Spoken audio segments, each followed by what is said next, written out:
त्यांनी आग्रह सुद्धा नाही।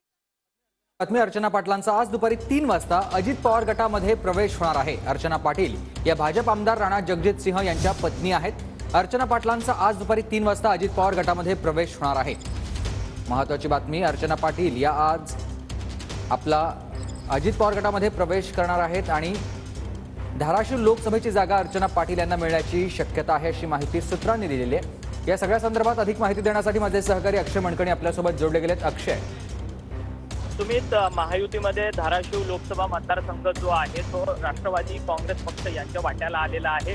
त्यामुळे अजित पवार यांची सातत्याने भेट जी आहे ती भाजपचे आमदार राणा जगजितसिंह हे घेत होते। खरं तर या लोकसभा मतदारसंघातून राणा जगजितसिंह पाटील यांच्या पत्नी अर्चना पाटील या लोकसभेकरता इच्छुक होत्या। त्या 2 वर्षापूर्वी राष्ट्रवादी काँग्रेस पक्षाकडनं जिल्हा परिषदेवरती त्या अध्यक्ष देखील त्यांनी काम केलेलं आहे। त्यामुळे त्याच्यानंतर राणा जगजितसिंह यांनी संपूर्ण भाजप पक्ष जॉईन केलेला होता। आता पुन्हा एकदा राणा जगजितसिंह पाटील हे सातत्याने अजित पवार यांच्या संपर्कात आहेत आणि त्यांच्या भेटीगाठी सुद्धा झालेल्या होत्या आणि त्याचमुळे आता अर्चना पाटील यांना पुन्हा एकदा धाराशिव लोकसभा मतदारसंघातून राष्ट्रवादी काँग्रेसकडनं तिकीट जे आहे ते मिळण्याची शक्यता आहे। आणि या सगळ्या संदर्भात आज अर्चना पाटील यांचा पक्षप्रवेश देखील लवकरात लवकर आजच्याच दिवशी होण्याची शक्यता देखील आहे। कारण की आज दुपारी 3 वाजता राष्ट्रवादी काँग्रेस पक्षाचे प्रदेशाध्यक्ष सुनील तटकरे यांची पत्रकार परिषद देखील आहे आणि अजित पवार यांनी आपला अमरावतीचा दौरा देखील रद्द केलेला आहे। त्यामुळे